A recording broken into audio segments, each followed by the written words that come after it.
There are whale bones in the Sahara Desert. Not one, not a handful, hundreds of them. Complete skeletons lying in the sand 100 miles from the nearest water, and nobody can explain how they got there except they can, because the Sahara used to be an ocean, not a metaphor, not a poetic description, an actual sea teeming with life, where whales hunted through warm tropical waters under an ancient sun. But the whales are only the beginning. What we found next changes everything we thought we knew about this desert. So close your eyes and let me take you there. I want you to feel the heat. Not the gentle warmth of a summer day, but the kind of heat that wraps around you like a living thing, pressing down from above, rising up through the soles of your feet, where the sun has baked the sand for millennia. The air shimmers around you, making the distant dunes look like they're dancing and swaying in slow motion. Around you in every direction, nothing but sand and more sand stretching to the horizon and beyond. The silence is profound. No birds, no insects, no sound of water or wind or anything living, just sand shifting beneath your weight and your own breathing loud inside your head. You're standing in one of the most inhospitable places on Earth. The ground beneath your feet has been dry for thousands of years, and yet if you could see through the sand, if you could peer down through the golden layers below your shoes, you would see something almost impossible. Buried in stone are the massive remains of whales, not just a handful. Hundreds of ancient whales, their spines coiling through the sand like enormous petrified serpents, their skulls large enough to shelter under their ribs spread wide as the frame of a ship. They've been there for millions of years, silent witnesses to a transformation so complete that most people can't even imagine it happened. Welcome to Wadi al-Hitan. The name means Valley of the Whales in Arabic. And as you step out of your vehicle, your feet hitting the hot sand, you begin to understand why. All around you, protruding from the golden sand and beige rock faces, are bones. Enormous bones. You see a rib cage curved like the hull of a massive ship emerging from a drift of sand. Over there, partially buried, is a skull the size of a small car. The bones are grey-white and smooth, polished by time, and by the wind-blown sand that constantly swirls through this valley. Some are still partially embedded in the rock. Others have worked their way free and lie scattered across the desert floor. It's like walking through a graveyard. It's like a museum where the exhibits have been arranged not by humans, but by the slow, patient work of geology and time. The creatures you're looking at belong to two main species. Plesiosaurus was long and serpentine, stretching perhaps 45 to 60 feet from head to tail. Its name actually means king lizard, because when paleontologists first discovered it in the 1800s, they thought it might be some kind of enormous prehistoric reptile. Dorodon was smaller, about 16 to 18 feet long, closer in size to modern dolphins. Both were toothed whales, members of an extinct group called Archaeoceti. They lived during the Eocene epoch, roughly 37 to 40 million years ago. And all of them, every single one, died in this location. They sank to the seafloor, and there in the sediments they remained while the forces of geology slowly transformed them from flesh into stone. When you walk through Wadi al-Hitan, you're walking through a snapshot of an ancient world. The fossils are so well preserved that scientists have been able to study every detail. They've found intact skeletons with vertebrae still aligned. They've found skulls with teeth still visible. They've even found fossilized remains of food in the stomachs of some whales, showing exactly what they were eating when they died. The Egyptian government, recognizing the significance, declared it a UNESCO World Heritage Site in 2005. And with good reason. Wadi al-Hitan is not just a fossil site. It's a window into a world that most of us can barely fathom. To understand what these whales were doing here, you need to go back much further in time. You need to understand the Tethys Sea. The Tethys Sea was not just a body of water.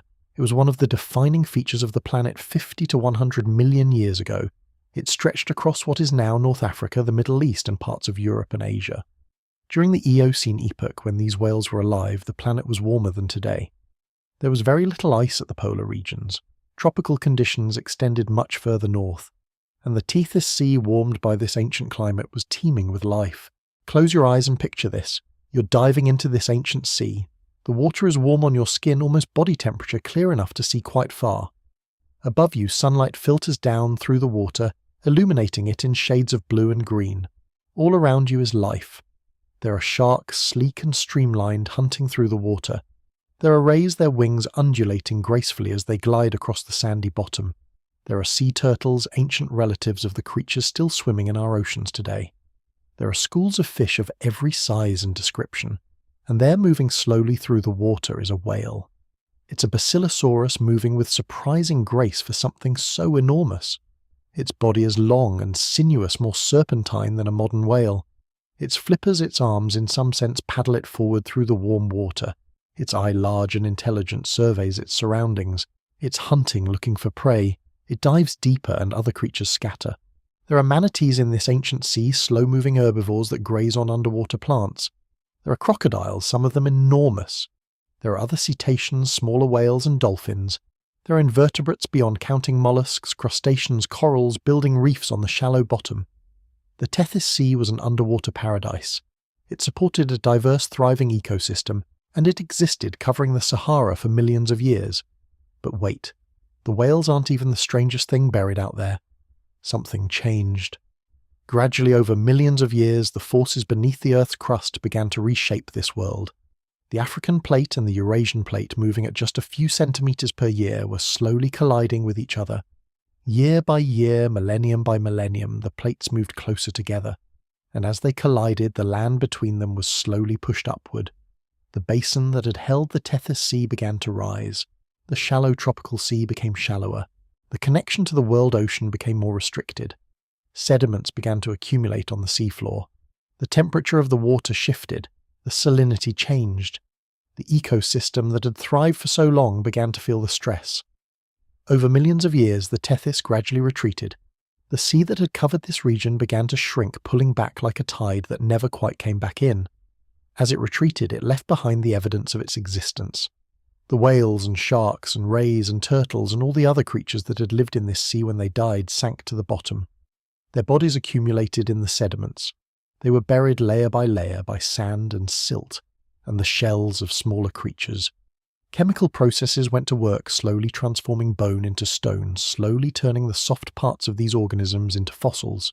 Over time, minerals seeped through the transforming remains, replacing the original material until what had once been a living whale was now something entirely new. A fossil, a record in stone of what had once been alive. The coastline of the Tethys Sea moved slowly northward. The shallow tropical waters of North Africa gradually evaporated. The climate was also changing. The world was slowly getting cooler. The greenhouse warmth of the Eocene was gradually giving way to cooler temperatures, and so bit by bit the last drops of the Tethys Sea disappeared. What had been an underwater paradise, what had been the home of whales and sharks and countless other creatures, became first a swampy coastal region, then a vast inland sea that slowly shrank, then salt flats, and finally desert. The entire transformation took many millions of years. It wasn't sudden. There was no catastrophic moment when the sea vanished.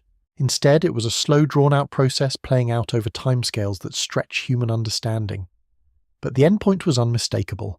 Where once there was water, there is now sand. Where once there was life, there is now mostly emptiness. And yet the proof remains. The proof is written in the fossils.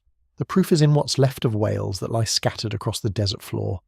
The proof is in the limestone formations that mark the ancient shorelines. The proof is in the salt deposits that show where the last shallow pools of the Tethys finally evaporated. The Mediterranean Sea, that body of water that borders North Africa and Europe today, is actually a remnant of the Tethys. It's what's left. It's the survivor. Most of the ancient sea is gone, retreated northward and eastward as the plates continued their slow collision, but the Mediterranean remains a shrunken fragment of what was once the heart of an enormous tropical ocean. When you look at a map showing the Mediterranean and you understand that it's just a remnant of the Tethys, the geography suddenly takes on a whole new meaning. You can trace the route of the ancient sea by following the maritime boundaries between Europe and Africa. You can see where the coast of North Africa once saw waves and fish and whales, and now sees only sand and heat and wind. It's a humbling realization. It's a visceral reminder that our planet is not static. The land beneath our feet, solid as it seems, is in constant motion.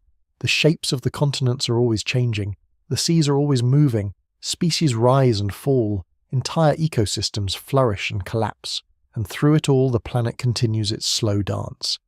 Let me paint for you what it actually feels like to walk through Wadi al-Hitan, because there's something almost spiritual about it. You navigate between towering rock formations and the fossils aren't hidden or distant. They're right there. They're everywhere. You don't need special tools to see them.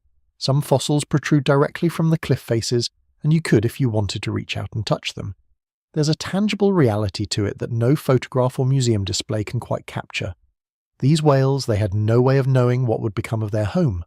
They had no awareness that their remains would outlast the sea itself, that they would lie in the sand for millions of years, until creatures like us would come along and uncover them and marvel at them. They lived their lives hunting and feeding and raising their young in the warm waters of the Tethys, completely unaware that the water supporting them was slowly disappearing. So close your eyes and picture being one of these ancient creatures. You're born in the warm waters of the Tethys, surrounded by everything you need to survive. Your mother is a Basilosaurus, a massive creature who nurses you with rich milk feeding your growing body. Your siblings swim alongside you. There are other whales in the area, other dolphins and cetaceans, all sharing this warm tropical sea. You learn to hunt diving deep to pursue smaller fish and squid. You learn the currents, the shallow areas where prey gathers, the deeper channels, where you can move quickly. You learn the rhythm of the sea. Years pass, you mature, you find a mate, you father or mother your own offspring, and throughout your entire life, despite all the changes happening beneath your notice, the water you swim in remains basically the same. It's warm, it's teeming with life, it's your world as complete and permanent as any world could seem. But the world is changing. The water is getting saltier because the connection to the open ocean is being cut off. The temperature is fluctuating because the basin is becoming isolated, cut off from the moderating influence of the greater ocean. Storms may become more intense, food sources may fluctuate. These changes happen slowly enough that your kind adapts, at least for a time. But these adaptations come at a cost. The population of Tethys whales begins to decline. The good times, the abundance slowly gives way to scarcity. The ecosystem is becoming stressed. Eventually the end comes. For you perhaps it's disease. Perhaps it's an injury that prevents you from hunting. Perhaps it's simple old age. Your body sinks to the bottom of the sea, joining countless others. And there, in the sediments, your long, slow transformation begins. And if you think that's wild, the next part of this story is going to break your brain. Because the Tethys Sea wasn't the last time water would define this land. Not by a long shot. After the Tethys retreated and dried up over millions of years, something even more recent happened. Something that bridges the gap between the deep ancient past and the world we know today. Something that proves the desert isn't as permanent as it seems, the Green Sahara. That's what scientists call it. A period of human time, not geological time, when the Sahara was green. When it had rainfall, when it had lakes and rivers and vegetation, when it supported vast populations of animals and humans. This wasn't ancient history in the geological sense. This was just 6,000 to 11,000 years ago. Close your eyes and picture this if you can. You're standing where you stood before in what is now the heart of the Sahara. But now the sky is grey with clouds. You can smell rain on the air. In the distance you hear the rumble of thunder, and then it comes. Rain. Not the dry, dusty wind, but real water falling from the sky, soaking into the ground, seeping down into the roots of plants. The grass stretches to every horizon, tall golden grass rippling in the wind. Forests exist where there is now only sand. Thick vegetation with trees and shrubs and flowering plants. Lakes so vast you cannot see from one shore to the other. Rivers that flow with fresh water, creating wetlands and marshes. Hippos wade in the shallow waters of these lakes and rivers. Elephants drink at riverbanks. Giraffes browse on acacia trees. Lions hunt across grasslands. And humans live here. They settle in this green landscape. They fish in the lakes and rivers. They hunt the abundant animals. They gather plants and seeds. They build communities. They create art. They fall in love. They grieve. They celebrate. They are separated only by geography and time. This wasn't some mythical paradise. The archaeological evidence proves it was real. The Green Sahara lasted thousands of years. At its peak, it was as verdant as any tropical savanna today. And then gradually it began to change. The climate shifted. The monsoon rains that had sustained this green landscape began to weaken.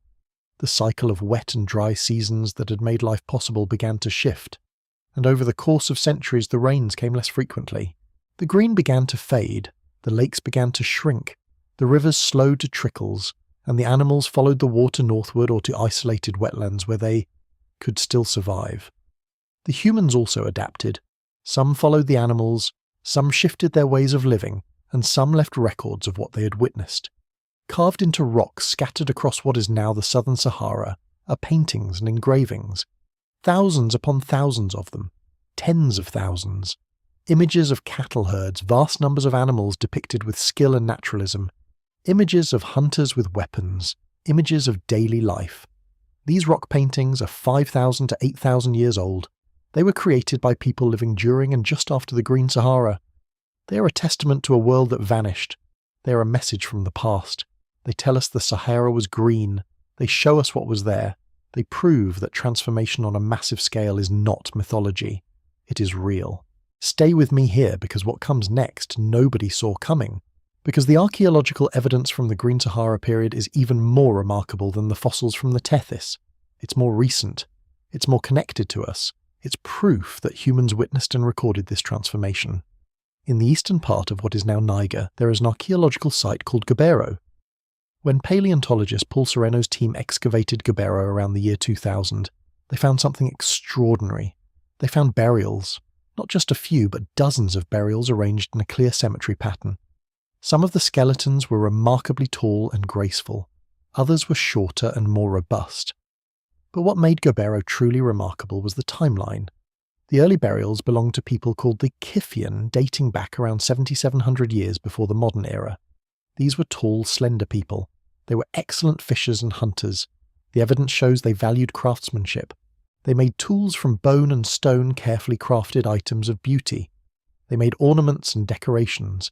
They had items of value suggesting artistic expression and the time to pursue things beyond pure survival.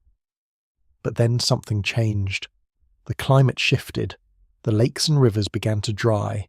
The evidence from rock layers and water chemistry shows the Green Sahara was becoming more arid, and human populations shifted. The Tenerian people replaced the Kiffian around 5,200 years before the modern era. Separated by perhaps 2,000 years, a gap in the archaeological record. The Tenerian were shorter and more robust than the Kiffian. They relied less on fishing and more on pastoral practices, herding cattle and other livestock, managing herds of animals. They adapted to the changing environment as the land became drier. But in one burial at Gobero, something extraordinary was found. A young child lay in a grave surrounded by the remains of flowers, not one or two. The entire burial was covered with flowers that had been carefully placed, deliberately arranged with intention. What kind of flowers, nobody knows exactly. The flowers were fossilized over thousands of years, but the pattern was unmistakable. Someone had gathered flowers and placed them around this child's body as a final gesture of love and grief. 7,000 years ago, in what is becoming desert, a family was burying their child, and despite the hardships of the environment, despite the fact that their world was changing around them, they paused. They gathered flowers. They arranged them with care around the body of their beloved. They performed a ritual, an act of beauty in the face of loss, because some things haven't changed in 7,000 years. We still love. We still grieve. We still mark death with ritual and beauty. We still gather flowers for our dead. That impulse that need to honour loss with beauty and care is not something recent. It's not something modern. It's something ancient and human and universal. The Sahara proves it. And there is more. Much more. In southeastern Algeria there is a region called Tassili Nadja. It's a high plateau with towering rock formations and cliff faces. And on those rocks, on those cliff faces and plateaus are painted and engraved images. More than 15,000 of them. Rock paintings and engravings scattered across thousands of square kilometres. They span thousands of years, documenting the Green Sahara period in images. They show cattle herds, vast numbers of animals, depicted with such detail and naturalism that you can almost see the animals moving, sense the dust they kick up as they walk across ancient grasslands. They show hunters with weapons. They show men and women dancing. They show rituals and ceremonies. They show the everyday life of people who lived here thousands of years ago. They show a world that no longer exists. And yet the skill, the artistry, the care taken in creating these images tells us something profound about the people who made them. They were artists. They were observers. They created beauty. They recorded their world for reasons we can only guess at. Were these images spiritual in nature? Were they records of important hunts or ceremonies? Were they territorial markers? Were they art created for the pure joy of creation? Nobody knows. But what we know is this. The Green Sahara was real. The transformation was real. and humans witnessed it. They adapted to it. They created art about it. They left records of it in rock and bone and artifact. The Sahara was an ocean. The whales prove it. The Sahara was green. The paintings prove it. The Sahara was home. The bones of children with flowers arranged around them prove it. And the most staggering part of this story is not how much the Sahara changed, but how recent that change is. How close it is to now. 6,000 years ago the rain stopped. 6,000 years. That's barely a moment in geological time. That's 1,200 human generations. It's a blink. And in that blink a world vanished. A sea became a desert. A paradise became wasteland. And yet life survived. Humans adapted. New peoples rose to meet new challenges. The Tethys whales vanished, but other species emerged. The green landscape became desert, but life found ways to persist in the margins. The Sahara itself is a testament to resilience, to transformation, to the fundamental instability of our world, and it invites us to see our own moment differently. We live in a time of climate change, of shifting weather patterns, of environmental transformation. We worry about rising sea levels and changing coastlines, and ecosystems shifting beyond recognition, and we often feel helpless in the face of these massive global changes. But Wadi al-Hitan and Gobero and Tassili Nadja remind us that transformation is not new. Change at a massive scale is not unprecedented. The Tethys Sea was not some small ephemeral body of water. It was one of the defining features of the planet. It covered an area from what is now North Africa, all the way through the Mediterranean region and into Asia. It lasted tens of millions of years, and yet it completely disappeared. An entire sea vanished. An entire ecosystem transformed beyond recognition. But the planet survived. Life survived. New ecosystems emerged. New species arose to fill the ecological niches left behind. This is not comforting in some ways because it reminds us that the specific world we know might not persist. The ecosystems we depend on might change or vanish.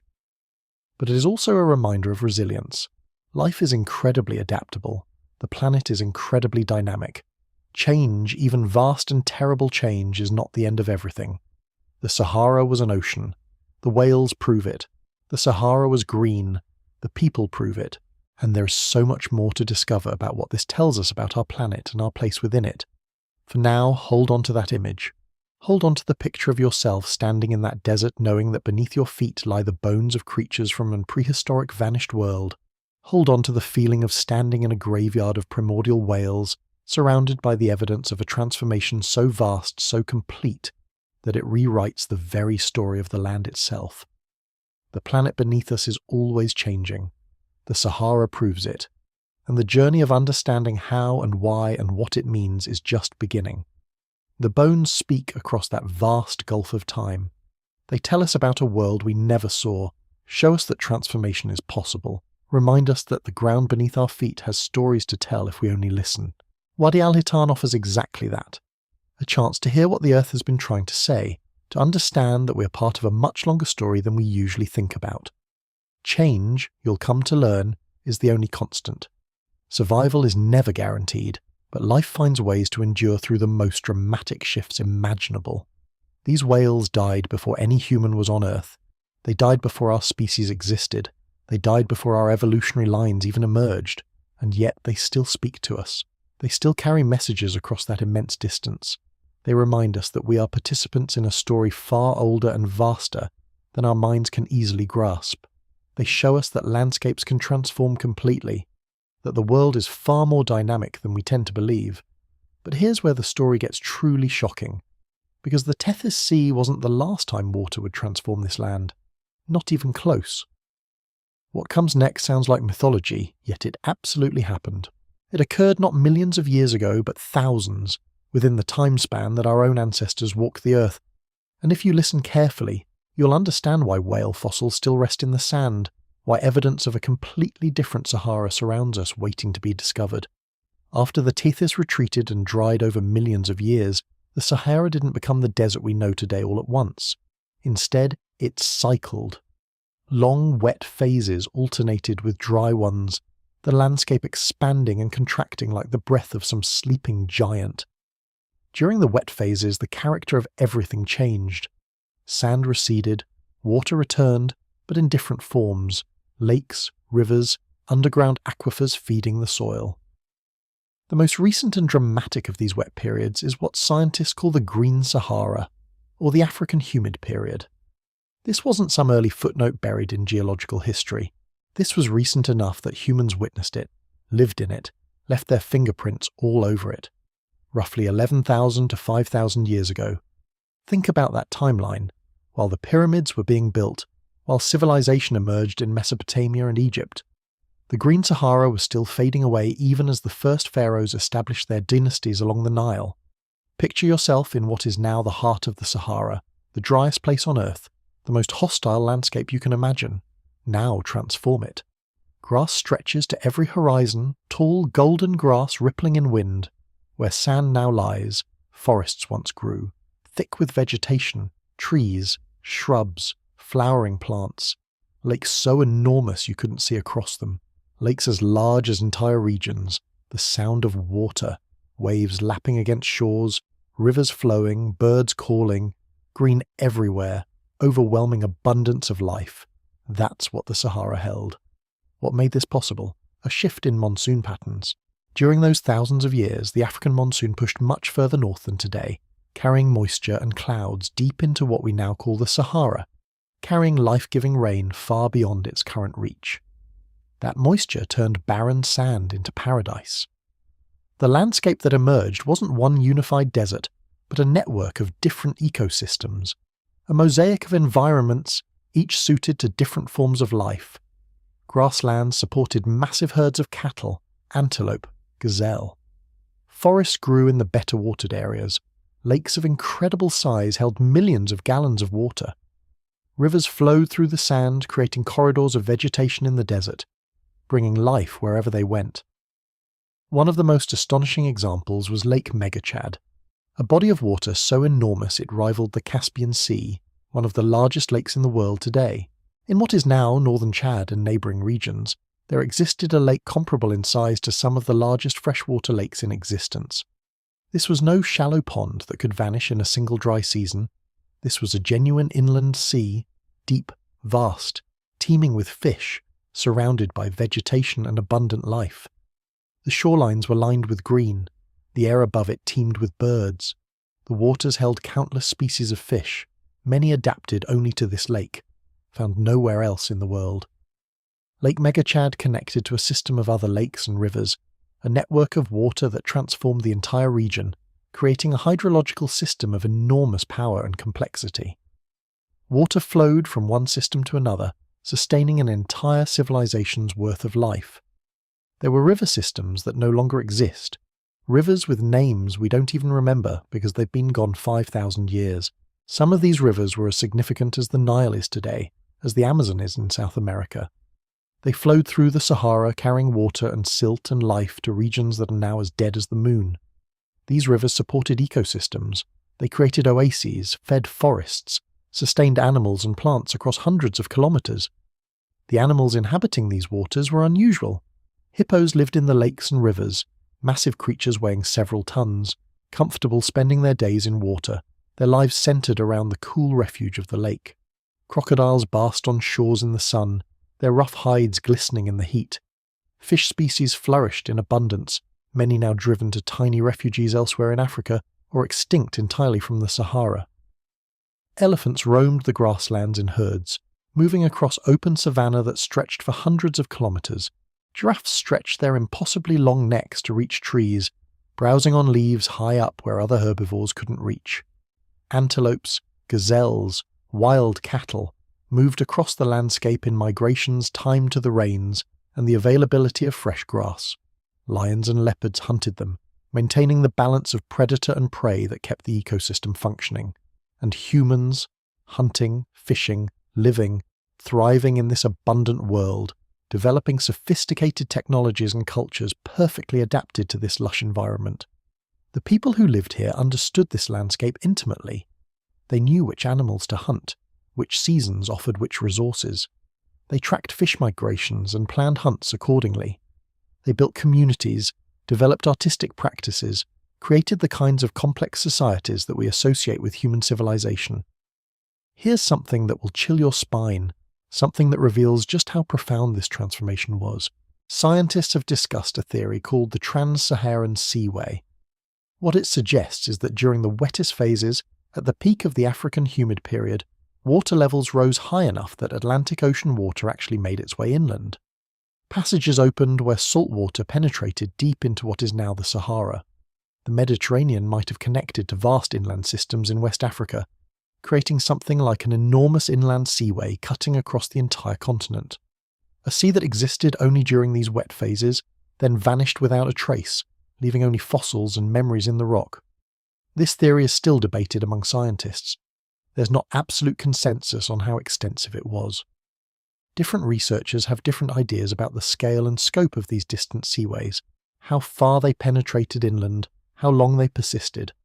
Some suggest the connections were brief and limited, others propose massive inland seas, but the evidence suggests that at minimum brackish water, a mixture of salt and fresh, extended much further inland than we might think. And during those periods, species normally confined to the ocean found themselves in an entirely new environment. They adapted, they thrived, they left their remains behind. Why does this matter? Why is it so significant? Because it helps explain something that has puzzled scientists for centuries: the presence of marine fossils in the middle of the Sahara, whales, sharks, ocean creatures, found in places where the nearest ocean is thousands of kilometers away. These aren't imaginary discoveries. They aren't myths or legends. They're real remains, real fossils carefully excavated and studied, catalogued and analysed by scientists. What happened is that as these wet periods ended, as monsoon patterns shifted back, as rains stopped coming so far north, the water receded, lakes dried up, rivers stopped flowing, animals that lived in those waters were trapped. They had nowhere to go. They died in place. Their bodies sank to the bottom of shrinking lakes and seas, buried by sediment, by sand and mud accumulating on top of them, layer upon layer, deeper and deeper. Over thousands of years, over tens of thousands of years, these remains were fossilized, replaced by minerals, slowly transformed into stone, preserved in rocks and sand. Millions of years later, when humans came along with shovels and scientific knowledge, we found them, we excavated them, we studied them. We uncovered these incredible witnesses to a completely different Sahara, fossils that prove beyond any doubt that water existed where water doesn't exist today. But the most haunting evidence of the Green Sahara isn't the fossils, it's not the geological records, it's in places where humans left their mark, it's in burial sites, art, artifacts. One of the most significant places is called Gobero, located in Niger in what is now the heart of the Sahara, in one of the most hostile and inaccessible regions of the continent. Gobero is what archaeologists call a Stone Age graveyard, a necropolis, where bygone peoples buried their dead thousands of years ago. It was discovered in 2000 by a team led by paleontologist Paul Sereno, a man who has spent his life uncovering hidden stories of Africa, dedicating himself to understanding the past through careful excavation and scientific analysis. What they found there exceeded all expectations. More than 200 human burials, more than 200 individuals carefully laid to rest in this spot. This suggested tremendous significance. This place was sacred in some way. As they excavated, studied the remains, carefully analysed the bones under laboratory conditions using modern dating techniques, they realised something staggering. They were looking at something spanning thousands of years. These burials represented not one culture but at least two distinct peoples, separated by roughly 4,000 years, yet both choosing to be buried in the same location, as if they understood some deep significance about this place. The first people, the earliest, were called the Kiffian. They dated to roughly 7,700 to 6,200 years ago. They were living in the Sahara during the height of the Green Sahara, when lakes were full, grasslands were lush, rains came regularly, and the land was generous with abundance. When archaeologists examined the Kiffian skeletal remains, measured them, compared them to other populations, they found something striking. These people were tall, remarkably tall for their time, powerfully built with strong bones and well-developed muscles that spoke of a life of physical activity and vigour. Their bodies show the marks of a life lived in water and motion. The evidence showed they were primarily hunter-fishers, depending on water for survival, catching fish from lakes and rivers using hooks and nets, hunting animals that came to drink at water's edge. They lived on the shores of one of those vast lakes that no longer exists, gone 5,000 years. They thrived. They were successful. They lived well. The burial goods tell this story with remarkable clarity. Flint tools lay with each burial, carefully selected and often beautifully shaped. Bone harpoon heads surrounded the remains, showing these people's mastery of fishing technology. Shells and stones worked into beads, and ornaments tell us they valued beauty and decoration. The craftsmanship is evident. These items weren't hastily made. They suggest time for artistic expression, for creating beauty, for activities beyond mere survival. The care taken with burial goods suggests ritual, suggests people who believed in an afterlife or who wanted to honor their dead with gifts and treasures. Then gradually or suddenly, we don't know exactly how it happened, maybe a slow change over centuries or maybe a dramatic shift over decades, the Green Sahara began to decline. The rains stopped coming so regularly. The monsoon shifted back southward. Lakes began to shrink and dry up. Rivers that had flowed for millennia began to slow and diminish. The landscape that the Kiphian people depended on changed fundamentally. The Kiphian culture seems to have disappeared from the archaeological record. Perhaps they migrated to greener lands. Perhaps they followed the game animals as they retreated southward. Perhaps they couldn't adapt quickly enough to the changing climate, but they left. For thousands of years, for 4,000 years or more, Gabera was abandoned. The graves lay empty of new burials, the sacred site was empty. Then, around 5,200 years ago, just as the late stages of the Green Sahara were ending, a new people came to Gabero. They were called the Tenerian, and they were different from the Kiphian in many ways. They were smaller in stature, more graceful, more delicate in their build. Their bones tell a different story of movement and lifestyle. They had different tools, different weapons, different ways of living. They seemed to rely less on fishing and more on pastoral practices, on herding cattle and managing livestock. They were people of the grasslands rather than the waters, adapted to a different ecological niche. Yet they chose to bury their dead in the same place where the Kiphian had been buried, as if they understood, as if they knew that this place was sacred, that it held power, that it had been a cemetery for their ancestors, even though those ancestors had been long dead and buried long before the Tenerian people ever arrived. How did they know? How did this tradition persist across 4,000 years? This question haunts archaeologists. Perhaps there was an oral tradition, stories passed down through generations. Perhaps they found the earlier burials and recognized them as human graves, respected them, and chose to honor that same location. Perhaps they felt something about the place itself, some spiritual presence or significance that drew them to return to it generation after generation. The burials of the Tenerian people reveal something almost unbearably poignant. They reveal a people who had deep emotional bonds with each other, who cared for one another in ways that echo across 5,000 years. Archaeologists found children buried with adults, found evidence of tenderness and care in the way bodies were arranged and placed, in the positioning of limbs and proximity of graves, in the care taken in burial. One burial in particular has captured the hearts of everyone who has learned about it. A woman and 2 children were found laid in an embrace, their bodies arranged together in a posture of affection, as if they had died holding each other. More remarkably still, more poignantly still, around them, beneath them, under their bodies, the archaeologists found the remains of flowers. Flowers that had been carefully placed. Flowers that had been selected and gathered and arranged with intention. Flowers suggesting that this burial was not just a practical disposal of the dead, but a ceremony, a ritual, a farewell, a last act of love performed by those who survived them. Picture yourself standing in the middle of the Sahara, in a landscape that was already beginning to dry out, where lakes were beginning to shrink, where abundant water was beginning to disappear into the air and the sand. Picture the person, or people, who placed those flowers, who carefully arranged that woman and those children together, who took the time and effort to gather flowers, to search through the vegetation, to find blooms in a landscape where flowers were becoming rarer, and to place them around the ones they loved most. Consider what that tells us about human nature, about the capacity for love and grief that seems wired into us as deeply as our own flesh. Because these things haven't changed in 5,000 years. We still love, we still grieve, we still perform rituals for our dead. We still want to mark and honor the people we've lost, we still feel that urge to gather beautiful things and place them with those we love.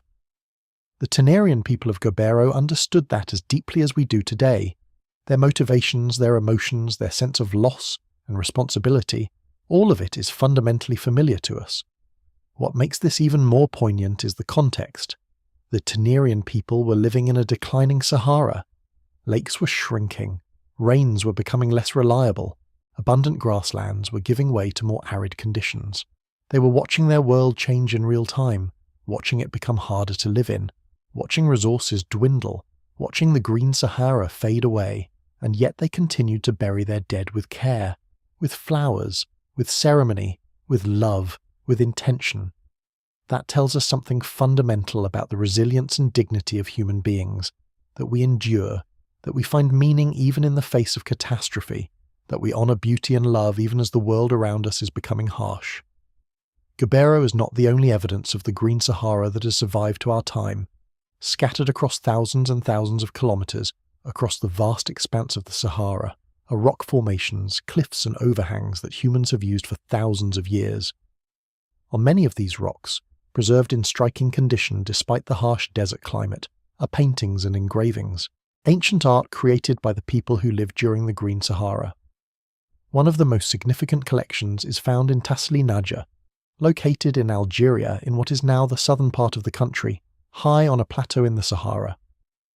Tethys is an absolutely staggering archaeological site, a repository of human creativity and cultural expression spanning millennia. There are more than 15,000 rock paintings and engravings scattered across the plateaus and cliffs, thousands upon thousands of images, an almost incomprehensible accumulation of art. These artworks date to somewhere between 8,000 and 12,000 years ago. They were created during the Green Sahara, during times of abundance and water, during times when animals roamed freely and humans thrived. The paintings at Tethys depict astonishing diversity of subjects.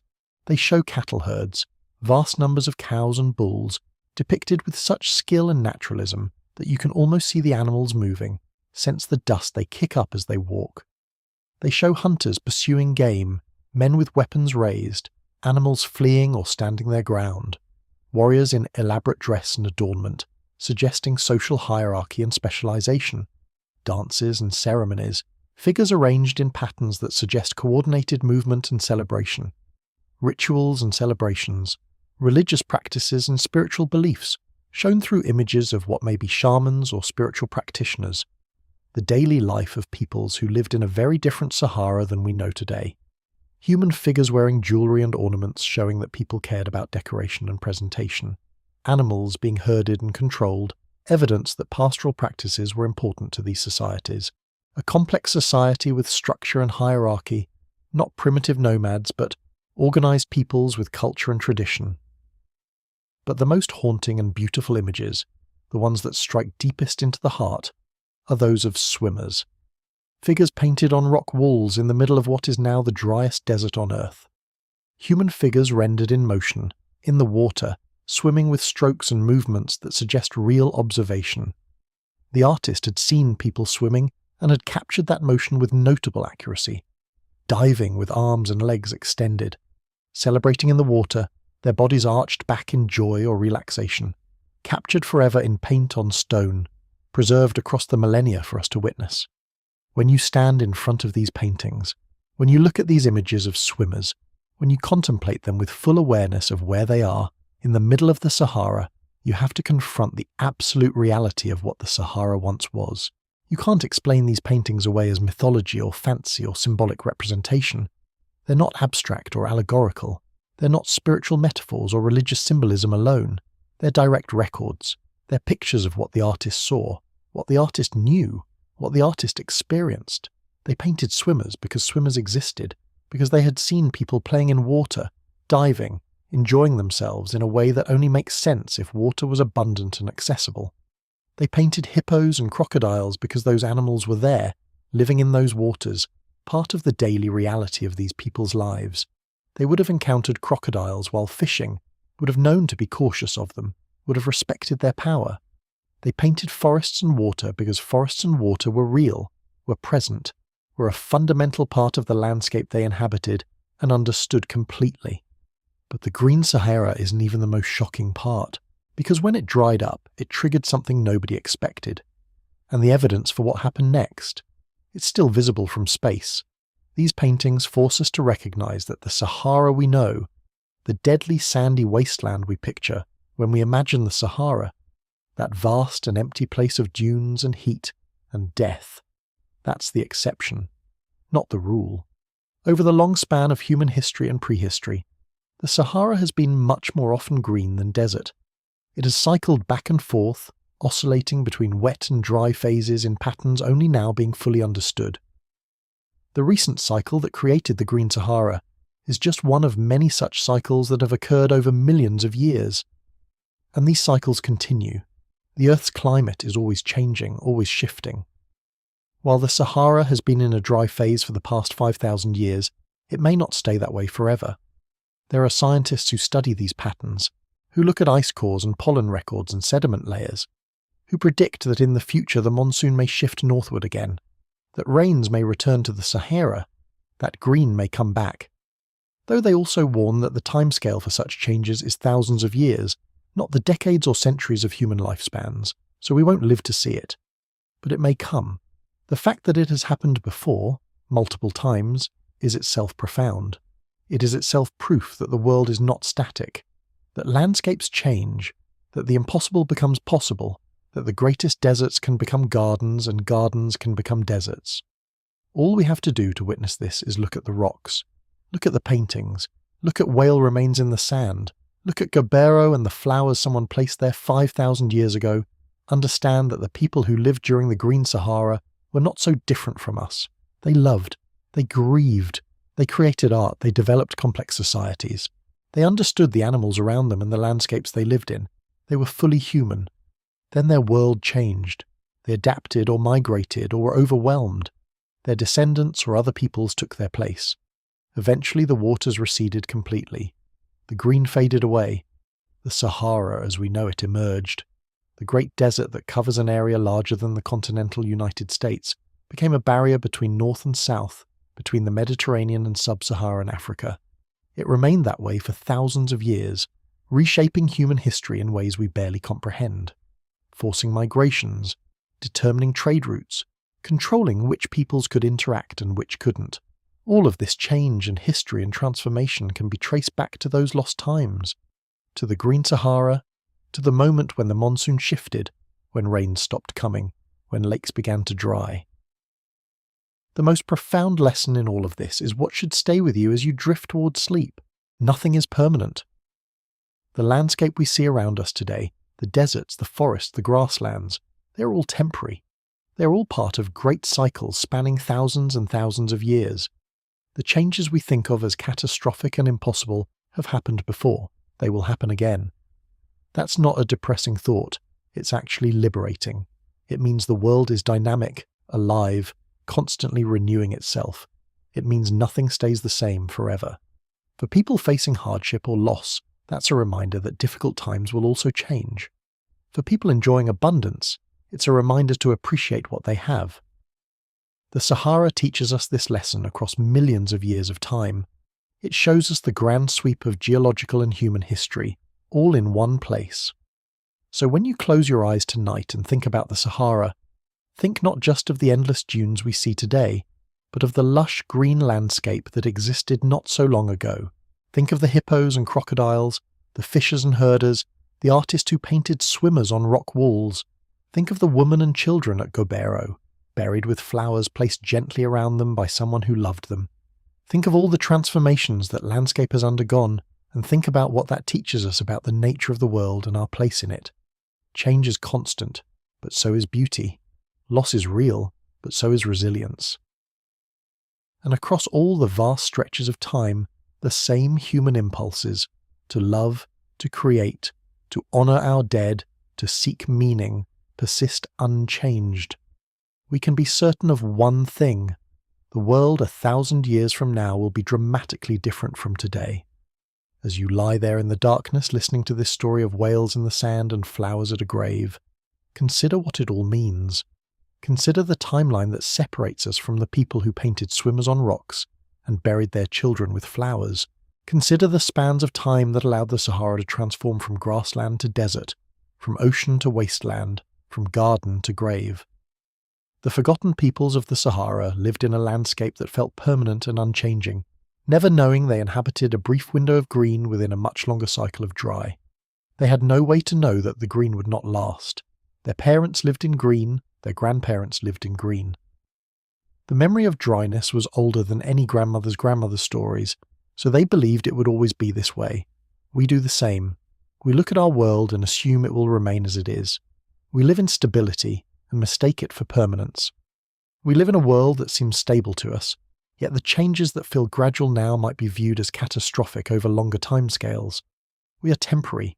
Our world is temporary. But our world is also connected to all those who came before and all those who will come after. Future people will study the artifacts we leave behind, just as we study Gobero and Tassili Naja, just as we study whale bones in the desert and pottery shards in the ruins of cities. We are all part of a great chain stretching backward into the past and forward into the future, connected through bone and stone and dust, connected through the acts we commit and the choices we make. Our actions shape the world that future generations inherit. That inheritance is sacred. That deserves respect and attention and care. With that understanding, with the weight of that knowledge settling on your shoulders like a blanket, let yourself drift towards sleep, knowing that the Sahara was an ocean, and an ocean was a desert, and the cycle continues still, and you are part of that story, and your choices matter, and your life is brief, and all of our lives are brief, and that brevity is not a tragedy but a reminder to live with intention, and to remember that we are connected to everything that came before and everything that will come after. But here's where the story becomes even more profound. When the Green Sahara ended, it didn't fade like a sunset. It didn't gradually dry out year by year, inch by inch. Instead, something far more dramatic happened. Researchers call it a flip, a catastrophic shift that transformed a living landscape into a dead one in just a few centuries. In 1999, paleoclimatist Peter Domenical published research that shook the scientific community. He studied ocean sediment cores from off the West African coast, examining pollen and dust records trapped in primal layers. Around 5,500 years ago, the data revealed something stunning. The Sahara didn't slowly morph from savanna to desert. Instead, it switched. The monsoon belt that brought life-giving rains suddenly shifted southward toward the equator in what seemed almost instantaneous in geological terms. The Earth's axial tilt, governed by Milankovitch cycles, had been slowly shifting the planet's climate for thousands of years. But climate systems have what scientists call tipping points, thresholds where a small change can trigger rapid reorganization. Picture a ball balanced on a hilltop. You can push it gently and it stays balanced. The weight distributes evenly. The surface holds. You can push it a little more, apply more pressure, and still it rests there. But push it just slightly more beyond that critical threshold and something shifts. The balance breaks. It tips over the edge and rolls down the slope faster and faster, gaining momentum as gravity takes over until it crashes into a new resting place far below. That's what happened to the Sahara. The monsoon had been weakening for centuries, the pattern slowly degrading, the rhythm becoming less reliable. But around 5,500 years ago, it crossed a critical threshold that could not be uncrossed. The rains didn't just become less frequent or arrive in shorter bursts, they stopped almost entirely. The monsoon belt that had brought life-giving water for millennia shifted its position and refused to shift back. Vegetation that had adapted over countless generations to annual rainfall suddenly found itself in a waterless landscape.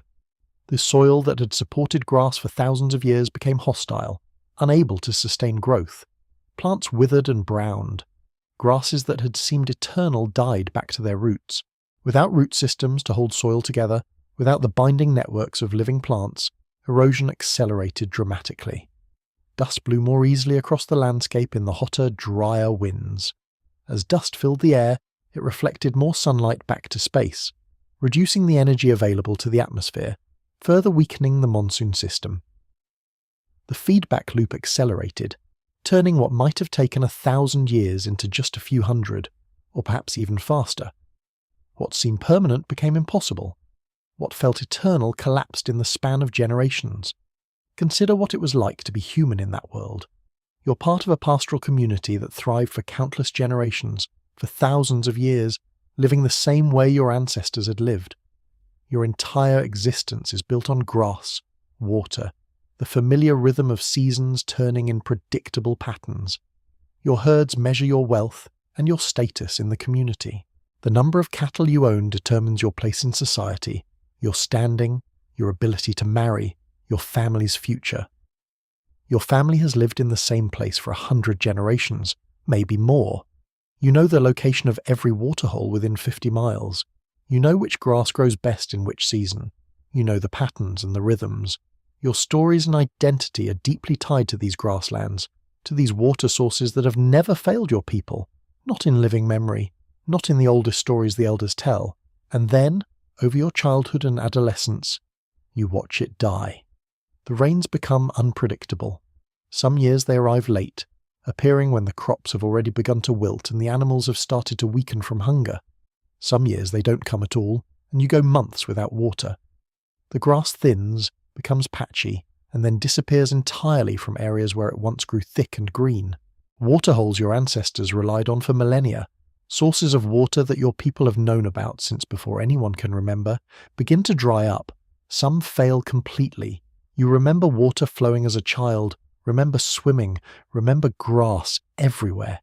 By the time you have children of your own, those rains are just stories you tell them, half-remembered experiences that seem like dreams, like they might not have been real at all. The animals begin to die. First the weak ones, the young, the old, the sick, perish from thirst and hunger. Then more and more of the herd succumbs. You watch your family's wealth literally walk away in search of water that doesn't exist. Your herds dwindle year by year. Your wealth, which was measured in cattle and goats and sheep, evaporates like water under a burning sun. Families begin to fight violently over remaining water sources, over the last patches of grass that still have any nutrition. Conflicts erupt constantly over resources becoming scarcer by the month. Groups begin to move, abandon their ancestral lands that they can no longer sustain themselves on, searching desperately and frantically for water, for grass, for any place that might still have the resources to sustain human life. Your entire way of life, the thing that defined your people for millennia, the identity that made you who you are, becomes impossible. It becomes unlivable. This was the end of the Green Sahara, not written in scientific papers with data and graphs, but lived and suffered by millions of people facing a crisis their ancestors never encountered. The Great Migration began. As the Sahara became desert, millions were forced to leave. There was no water, no food, no possibility of continuing. Their choices were simple: move or die. Some headed north toward the Mediterranean. Some moved east toward the Red Sea and Ethiopia. Some pushed south into what is now Burkina Faso and Mali and Niger, following the monsoon belt as it shifted. But many, perhaps the majority, headed toward the one reliable water source that had never failed: the Nile River. Before the Green Sahara ended, the Nile Valley was just one of many green spaces. People could live almost anywhere, spread across grasslands and wetlands, living in small, egalitarian pastoral communities. But when the Sahara died, everything changed fundamentally. The Nile became the last refuge, the only place where water still flowed, where life could continue. Millions of people streamed down from dying grasslands, converging on this single river over several centuries. Population density multiplied. What had been a dispersed, pastoral, relatively egalitarian society was suddenly compressed into a narrow corridor of land, crowded together in ways humans had never experienced. People who had never lived so close together were forced to share the same resources: water, land, hunting grounds. This created unprecedented problems. The old system of governance based on small groups and informal leadership broke down. You needed coordination on a scale entirely new. You needed to manage irrigation systems to ensure water reached all fields. You needed to organize massive labor to maintain dikes and canals that protected the valley from flooding. You needed centralized authority to settle disputes, because now disputes were endless when resources were limited and populations were dense. And from this pressure, from this collision of millions compressed into small space, something astonishing emerged. Ancient Egyptian civilization arose. Some researchers believe the end of the Green Sahara was the crucial trigger that led to Egypt as we know it. that made possible the emergence of a unified kingdom under a single ruler, a god-king who could command resources on an unprecedented scale. People from the dying Sahara brought skills, knowledge, experience in organised communities.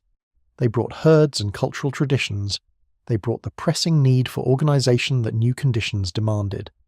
Over centuries, these pressures crystallised into something unprecedented. The first dynasty of Egypt, the first centralised kingdom with a pharaoh, temples, monuments, bureaucracy, administrators. You needed writing to manage irrigation systems covering hundreds of miles. You needed writing to record taxes and organise labour. You needed writing to document your kingdom and establish legitimacy. The Sahara's death had forced humanity to invent something entirely new, something that would define civilization for the rest of history. This is history's great irony. One of the world's greatest civilizations, the one that would shape human history, the civilization that built the pyramids and temples of Karnak, that created humanity's earliest written records and mathematical discoveries, that created a culture of such sophistication we're still studying it thousands of years later, might owe its very existence to catastrophic climate change.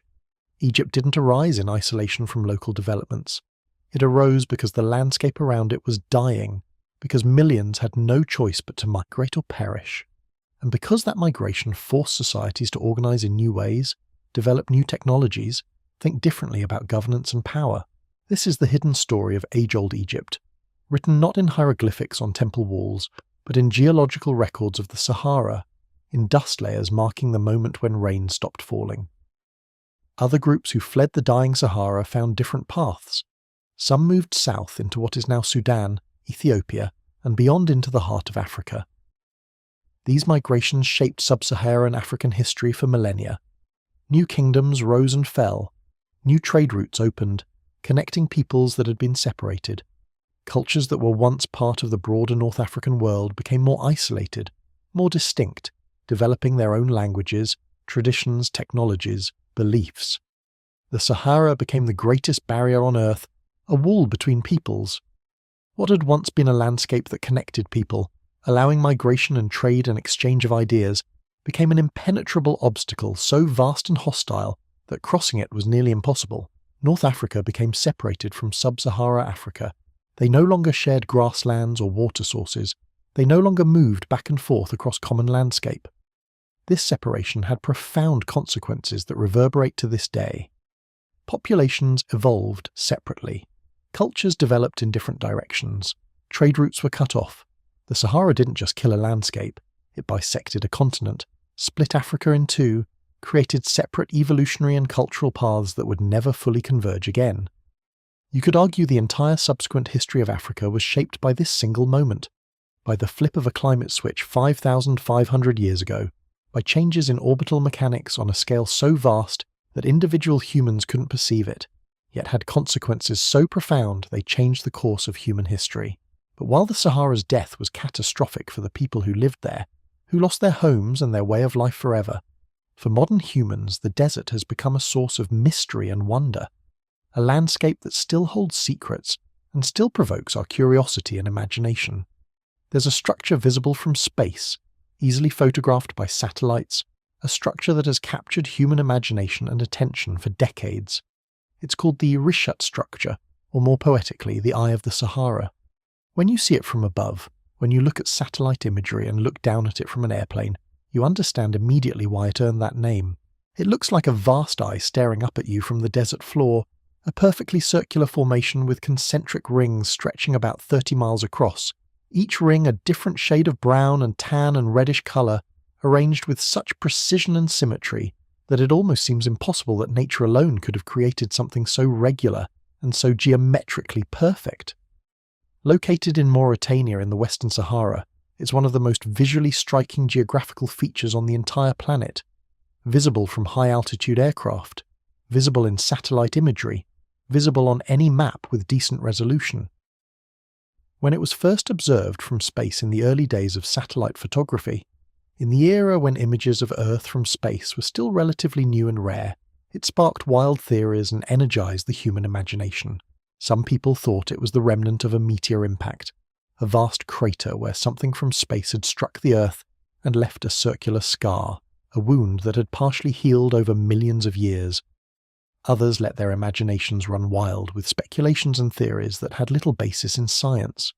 This was in the era when time-worn astronauts and lost civilizations were popular ideas in popular culture.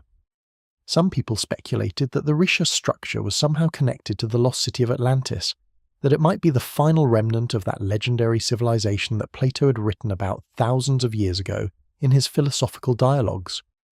Almost certainly, these speculations were wrong based on wishful thinking rather than evidence. Atlantis almost certainly never existed as an actual historical civilization. It was likely Plato's fictional creation, a thought experiment designed to explore ideas about how civilizations rise and fall. But the rishaped structure is real, and it is genuinely fascinating, even if it's not the work of aliens or the remnants of a lost super-civilization. For decades it really was a scientific mystery, a puzzle that scientists couldn't quite solve. The meteor impact theory persisted for a long time because the structure looked so perfectly circular, so regular, so geometrically precise, that it seemed almost impossible that natural erosion could have created something so symmetrical and so perfectly formed. Impacts create circles after all. Erosion typically creates irregular and random shapes. But eventually scientists figured it out, solved the puzzle through careful study and geological analysis. The rishaped structure is not an impact crater. It's what geologists call a geological dome, a place where deeper rock layers have been pushed upward by tectonic forces, by the slow movement of the Earth's crust, by pressures building up from below the surface. Over millions of years, erosion has stripped away the upper layers, exposing the rocks beneath. Because of the way the rocks are oriented, the angle at which they layer on top of each other, and their resistance to erosion, the hardness of different rock types and their susceptibility to weathering, they've eroded in concentric rings, creating that perfect circular pattern that looks almost designed.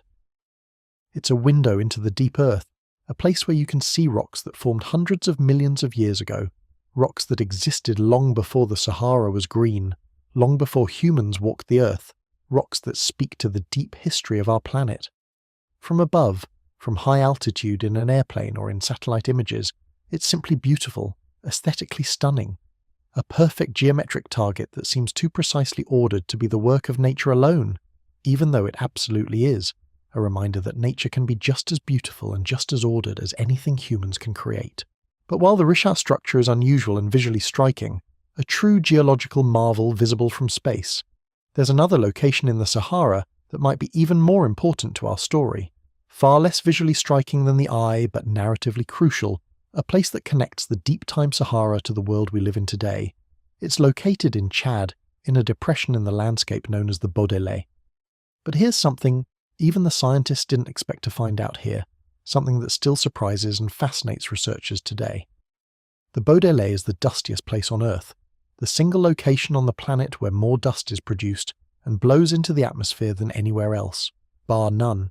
On satellite imagery, if you watch the Baudelaire carefully, you can see vast clouds of dust rolling out onto the wind, enormous plumes that stretch for thousands of miles across the Atlantic Ocean, clouds so massive that they can be seen from space by satellites and by the naked eye from an airplane. These plumes contain millions of tons of sediment being transported across the ocean.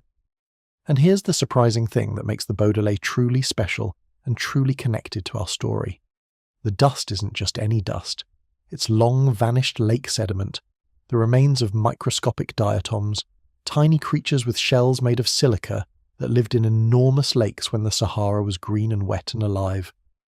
And embedded within that dust, when scientists examine it closely under microscopes, when they study the chemistry and the structure and the mineral composition, they find something unexpected and powerful. They find phosphorus, lots of it, more phosphorus per unit of dust than can be found in dust from anywhere else on Earth. Phosphorus is precious. In Africa, in the sub-Saharan regions, phosphorus is scarce and difficult to obtain. It's an essential nutrient that plants absolutely need to grow and thrive. It's often the limiting factor that determines whether agriculture can succeed in a region or fails. It's precious and rare and valuable. And yet, right now, at this very moment, as you listen to this story lying in your bed in the darkness, vast quantities of phosphorus from the Baudelaire are blowing out into those dust clouds, travelling thousands of miles through the atmosphere, crossing the Atlantic Ocean, and falling as nutrient rain on the rainforests of South America. The dead Sahara still feeds the living world. Ancient water, pre-modern sediment, millennia-old phosphorus from a time when the desert was an ocean still nourishes ecosystems on another continent. Ancient Saharan dust, created in deep past epochs, when the Sahara was an ocean teeming with life, is nourishing distant forests on another continent at this very moment. The water that fell on the Sahara when it was green, the water that filled the lakes and rivers and aquifers, the water that soaked into the ground and became trapped there, sealed away from the surface by layers of rock, still shapes our world in ways we're only beginning to understand. It shapes ecosystems thousands of miles away. It shapes the clouds and patterns of rainfall across entire continents. It nourishes forests that humans depend on. The Sahara, though dead as a desert now, still breathes through its dust. It still gives life through its hidden minerals. It still sustains distant ecosystems. That is a humbling thought to hold as you drift towards sleep. But the Sahara's story doesn't end with dust and climate shifts, and the migration of prehistoric peoples. It goes back much further. It goes back to geological ages we can barely fathom. And we're not done. Because what's hiding under the Sahara right now makes the whale bones look ordinary by comparison. Beneath the burning sands that stretch for thousands of miles in every direction are vast aquifers, enormous underground reservoirs, subterranean lakes of fresh water that is clean and pure, barely touched by human hands since it fell as rain during epochs long ago when the Sahara looked absolutely nothing like it does today. Some of that water fell as rain 10,000 years ago, during the Green Sahara period. Some fell 100,000 years ago. Some fell 1,000,000 years ago when mammoths and giant ground sloths and saber-toothed cats roamed the earth. The Nubian sandstone aquifer system is one of the world's largest reserves of fresh water, absolutely enormous in scale, hidden beneath the desert, sealed away from the surface, preserved in the rock layers, waiting. In the 1950s and 1960s, the government of Libya discovered these aquifers through scientific surveys and testing. They realized they possessed something of tremendous value beneath their territory, nearly unlimited fresh water. They conceived an ambitious project, one of the most ambitious engineering projects ever attempted on Earth. They called it the Great Man-Made River. The idea was revolutionary and bold. They would drill massive wells to extract water from the deep aquifers far below. They would pump it northward toward the Mediterranean coast. They would use it for agriculture and irrigation and industry. They would turn the desert green and productive and alive. Vast pipelines, some of them 13 feet in diameter, would be constructed across hundreds of miles of desert. Water that had been sealed away beneath the earth for 1,000,000 years. Water that fell as rain when the world looked completely different. Water from ages before humans evolved and learned to walk, would flow northward across the sands. It seemed like a triumph of technology over nature, a way to claim the desert and make it productive and feed a nation. But there's a problem with this story that emerges when you think about it long enough. Water sealed away for 1,000,000 years doesn't replenish quickly. The aquifer recharge rate, the speed at which new water infiltrates and replaces what's been extracted, is measured in centuries, not years. Extracting water at current rates means draining aquifers much faster than they can naturally refill. The well will eventually run dry. This knowledge sits heavy when you contemplate it, the realization that even our most impressive technological solutions are sometimes only temporary victories against the forces of geology and nature, but it's also a reminder of human ingenuity, of our ability to discover solutions and create systems when faced with challenges. The Sahara still holds secrets. The Sahara still gives, still offers, still sustains life through its dust and its hidden water, even as it remains one of Earth's most hostile and unforgiving environments. And what we find there, beneath the sand and dust, in the primordial bones and fossils, and the water hidden deep underground in sealed chambers of rock, tells us a story of a world in constant flux, constantly changing, constantly transforming in ways that seem slow until they accelerate, where what seems permanent proves temporary, and where the great cycle of creation and destruction and transformation turns without pause and without mercy. The early peoples who lived through the transformation of the Sahara understood this in their bones. They lived through the change. They experienced the flip from green to dry happening over the span of their lives, watching the world they knew dissolve and transform around them. And they adapted, they moved, they searched for new homes, they survived. They created civilizations that would last for thousands of years and reshape the course of human history. We can learn from them. We can learn from the Sahara's lesson that our world is not permanent or unchanging, that climate change can come and does come whether we prepare for it or not, that adaptation and migration and cooperation with others might be the most important tools we possess when facing an uncertain future. The story of the Sahara is our story. It happened to them, it will happen to us. The question is what we will do about it. As you drift deeper into sleep now, let yourself hold that thought gently. The desert was an ocean. The ocean became a desert. The desert became civilizations. The civilizations fell to dust. And somewhere beneath the sand and the dust and the rock, water still flows through hidden chambers. Life still persists in the most unlikely places. The cycle still turns, and the story continues. The great story of transformation that has been unfolding since the Earth itself was born from the cosmos, and that will continue long after we are gone. Around 95 million years ago, during the Cretaceous period, the Sahara was alive with water. The sands you see endlessly stretching today were not sand at all then. They were alive with rivers, with wetlands, with creatures so massive that seeing them would change everything you thought you knew about this desert. One creature ruled those distant waters above all others: Spinosaurus. When paleontologists first found Spinosaurus buried beneath the Saharan sands in Morocco and Tunisia, they realized something breathtaking that rewrote everything we understood about prehistoric life. This was not a land predator confined to dry ground. Spinosaurus was semi-aquatic, perfectly adapted to life in rivers and swamps. Its paddle-like tail was designed for swimming through water with rare efficiency. Its teeth were conical and sharp, ideal for gripping slippery prey that darted through the water. Its front limbs were powerful and muscular, built for paddling through deep water. Paleontologists understood that Spinosaurus moved between two worlds. It hunted equally in water and on land. It stalked prey along riverbanks, and then launched itself into currents to pursue fleeing animals. It could move from the riverbank to the depths in seconds. And this revelation forced scientists to reconsider the Sahara entirely. If Spinosaurus thrived here, the environment must have been radically different from the modern desert. If this creature, this master of water, lived here, then the Sahara itself must have been transformed. The truth was even more distinct than they had imagined. The Cretaceous Sahara was a lush tropical landscape. River deltas spread across the land like arteries carrying life to every corner. Sprawling wetlands covered vast areas. Mangroves and other wetland plants thrived. The environment was more similar to the Florida Everglades or the Congo Basin than to the barren desert today. The air was thick and humid. The sky was frequently overcast with clouds that delivered regular rainfall. Rainfall was abundant and sustained the life that flourished there. Towering trees lined the banks of enormous waterways, their roots reaching deep into soil, their canopies creating shade that creatures sought for relief from the tropical heat. Vines hung from branches. Birds nested in the high canopy. Through these waterways flowed rivers of staggering size and force. They carved through the landscape with patient power over millions of years. They deposited sediment and created natural channels where life flourished in hard-to-fathom abundance. The vegetation was dense and diverse. Ecosystems of great complexity thrived everywhere you looked.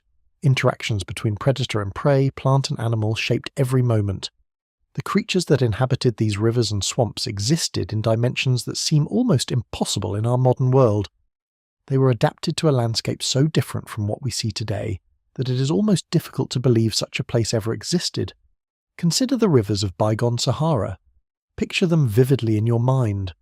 The water is dark and opaque, moving steadily toward the delta. In this water swim fish of enormous size.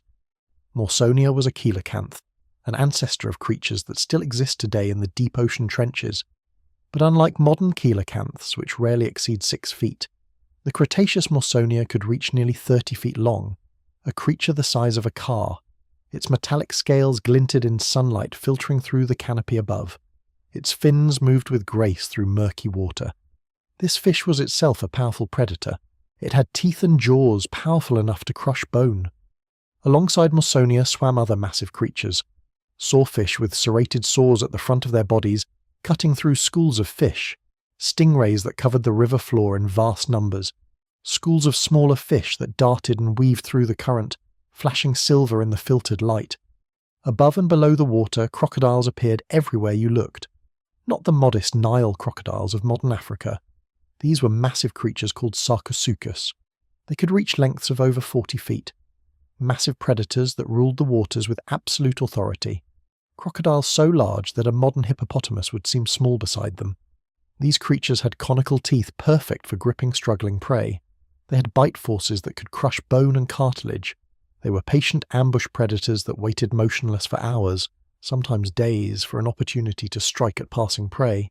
They would lie on the riverbank, barely visible, their eyes above the waterline, watching, waiting.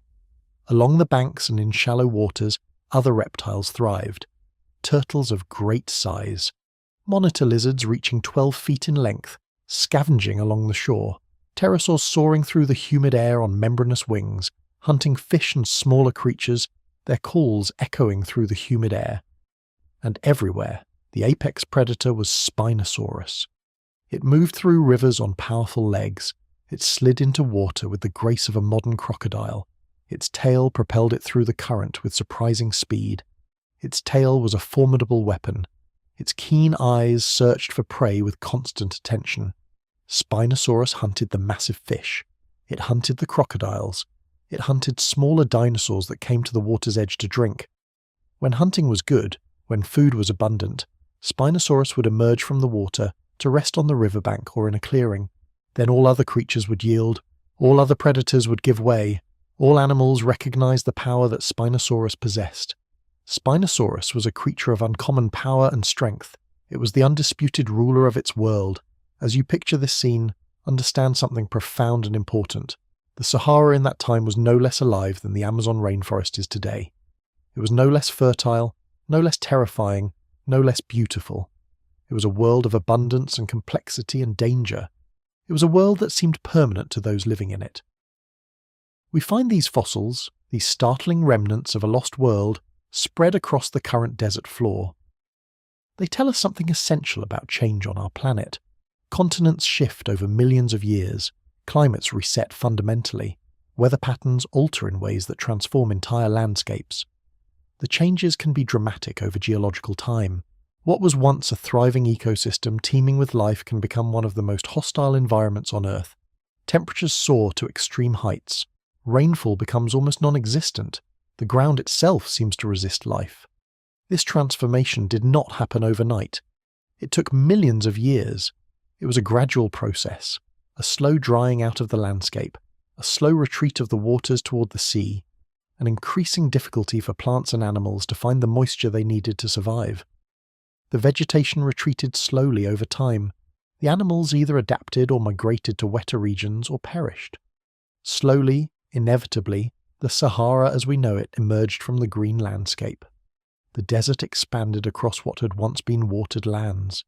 The wet world of Spinosaurus and Sarcosuchus gave way to the vast desert we see today, and all that remains of that lost world are fossils, bones preserved in stone, records that tell us what was and what is now gone. Records that remind us that even the mightiest creatures and the most vibrant ecosystems are not permanent.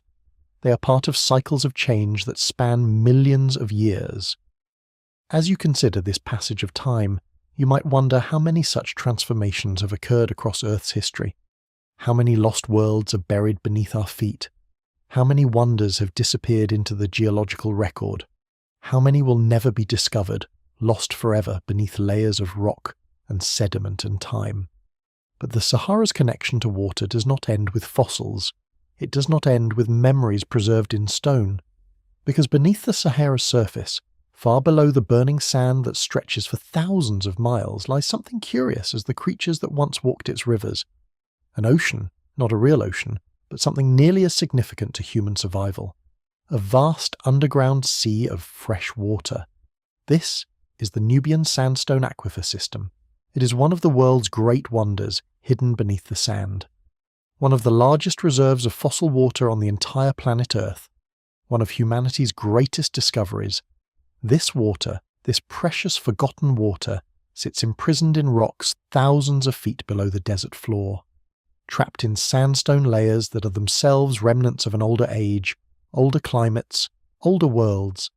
Its story is the story of the Green Sahara itself, preserved in liquid form, preserved like a time capsule from a primal world, ancient water that fell as rain on the Saharan plateau 10,000 to 1 million years ago, water that soaked into the ground and became part of the rock, water that became trapped there, sealed away from the surface in massive underground reservoirs, waiting silently. These reservoirs stretch across borders and beneath nations. They span an area larger than Mexico. They contain water so pure, so clean, that in some cases it has barely been touched by human hands since it fell from the sky as rain during epochs when the Sahara looked nothing like it does today. The water is essentially waiting to be discovered, waiting to be used. How much water are we talking about? The answer is truly significant. Scientists estimate the Nubian sandstone aquifer system contains as much water as Lake Superior, one of the largest freshwater lakes in the world, perhaps as much as 150,000 cubic kilometers of water, trapped beneath the sand in this vast underground sea. If you could drain the entire aquifer at once, if you could pump all that water to the surface, you could supply Egypt, a country of over 100 million people, with fresh drinking water for more than 400 years. That single fact gives you a sense of the magnitude of what lies beneath the Sahara. The scale is difficult to comprehend. The volume is almost impossible to visualize. This water became known to the modern world through a project so ambitious that when you first hear about it, it seems like legend. A campfire story about human determination in the face of impossible odds. A tale of engineering and vision. A story of humans looking at an impossible problem and responding with boldness. In Libya, engineers and visionaries decided to do something unexpected, something that had never been attempted on such a scale before. They would pump this age-old fossil water up from the depths of the Sahara. They would transport it through massive concrete pipelines so enormous that a standard automobile could literally drive through them. Imagine that. A tunnel of concrete through which water could flow. These pipelines were buried beneath the sand to protect them from the brutal desert heat. And these pipelines carried water across the desert to the populated coasts of Libya. People desperately needed fresh water for drinking. They needed it for agriculture to grow food. They needed it to build lives in a harsh landscape. For several decades, these pipelines carried billions of gallons of water across hundreds of kilometers of desert. They created a river made by human hands, in a landscape that had not seen such abundance in thousands of years. It was an infrastructure that seemed like a triumph of human will over nature. It was a project that inspired awe. Picture the moment this began. Engineers and workers stood in the Sahara. They had drilled deep into the earth, deeper than most wells ever go, deeper than anyone had ever drilled before in that region, deeper into the rock than anyone thought possible. And what they found when they broke through was dramatic. Water. Not just a trickle, not just a seasonal seep that would disappear in dry months, but vast quantities of water. Water that had been there for thousands of years, waiting in the darkness of the rock, preserved like a gift from a time-worn world. Water that had been waiting for humans to discover it and use it. The workers must have felt something profound when that first water emerged, when it came rushing up from beneath the sand, when they saw with their own eyes that the deep time stories were true. Water was there. The discovery changed everything. The first water meant the project would work, that they could bring life to the desert, that they could create abundance where the landscape seemed hostile and unyielding, that they could provide for their families and their communities. The water began to flow through the pipelines. It moved across the Sahara in those enormous concrete tubes. It arrived at coastal cities where people waited. It nourished farms where nothing had grown before. It quenched the thirst of millions of people. It supported agricultural production. It made life possible in the desert.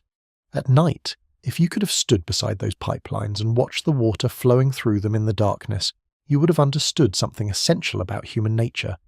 We are capable of unprecedented engineering.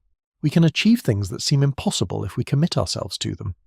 We can look at a problem as vast as the lack of fresh water in a desert nation and respond with a technological solution so grand that it rivals the long-vanished wonders of the world. But you would also have understood something else, something more subtle, something that whispers like the desert wind. This water is pre-modern. This millennia-old reservoir is part of the water cycle, but on a geological timescale, not on a human one. The water here fell as rain long ago in a wetter age, and was trapped in the rock. Replenishing it will require thinking about how we value and use the water we have. That single fact transforms the entire project. It becomes a conversation not just about engineering, but about human resourcefulness, about our ability to find solutions even when resources are precious and limited. The aquifer contains wisdom about human ingenuity, and also about the importance of planning for the future. This is not a story of failure or defeat. It is a story of how humans adapt, how we find answers to seemingly impossible questions, how we use the Earth's gifts wisely, how we think carefully about the future and the legacies we leave behind, how we solve problems with vision and determination, and how we remember that the water beneath our feet carries stories from deep past ages.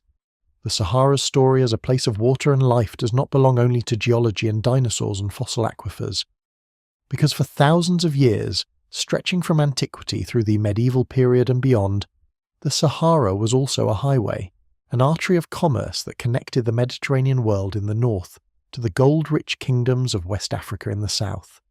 This was a journey that only the bravest or the most desperate would undertake, a journey across burning sands where water was scarcer than precious stones, where a single misstep, a single miscalculation of distance or direction could mean death, where the horizon shimmered with mirages that mocked the traveller's thirst, where the sun never seemed to stop burning.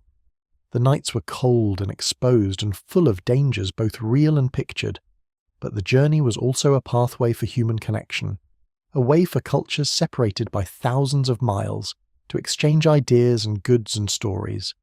The people who crossed this desert were called caravans. They moved by camel, that telling animal perfectly adapted to desert travel. The camel could survive on minimal water, it could endure the extreme heat, it could navigate the shifting sands with significant instinct. These caravans would consist of hundreds or sometimes thousands of camels strung together in lines that stretched for miles across the horizon. They carried goods and people and stories. They carried hope and ambition. They moved slowly across the sand, perhaps 20 or 30 miles per day when conditions were favourable. The journey could take weeks or months depending on the route and the season. The goods that these caravans carried were diverse and valuable. Gold and salt and ivory and cola nuts and leather and textiles made the journey across the desert. But one of the most valuable commodities was salt, and you might wonder why salt was so precious that merchants would risk their lives to haul it across impossible terrain, risk their fortunes, risk their family's security. The answer is both simple and profound. In the era before refrigeration, before modern food preservation technology, salt was the only way to preserve meat and fish over long periods.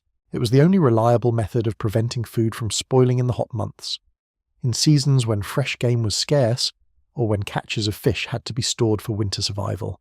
In the medieval world, in a world where food scarcity was a constant threat to survival, salt was as essential as water, perhaps more essential than water. Water could sometimes be found in the desert through wells and oases, but salt was a substance that had to be mined and processed and traded. It could not be found easily. It required knowledge and effort. The salt that lay beneath the Saharan surface, in deposits that had formed over millions of years when prehistoric seas had evaporated leaving mineral deposits behind, became literally worth its weight in gold. Merchants would load camels with blocks and bars of salt extracted from the desert floor, salt that was white and pure and precious. They would transport them north to Mediterranean ports where European and Arab traders waited eagerly to purchase them, waited for the caravans, prepared for their arrival.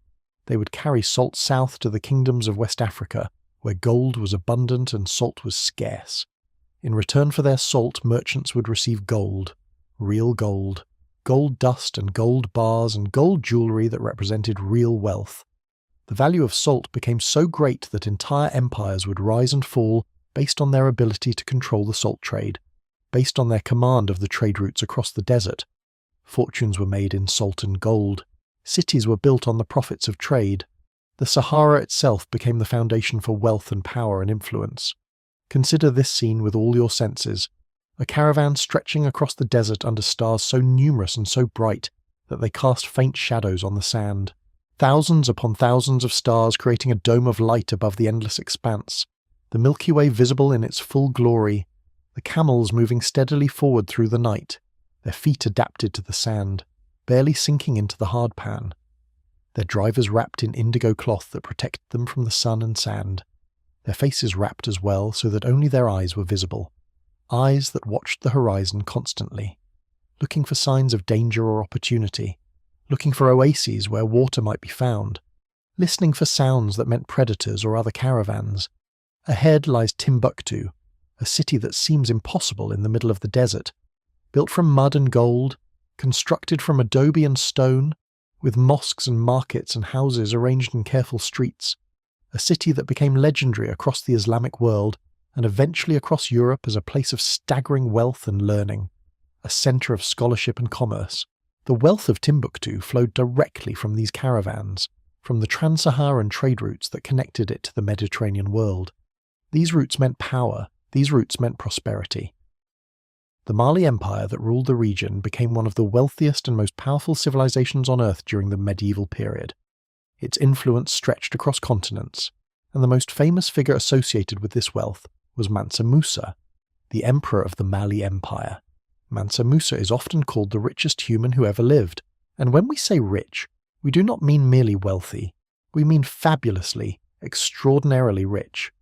So wealthy that the concept of his wealth strains the imagination of modern people. His wealth came from the gold of West Africa, from the vast deposits of gold that lay in his territory, and from his control of the trade routes that crossed the Sahara.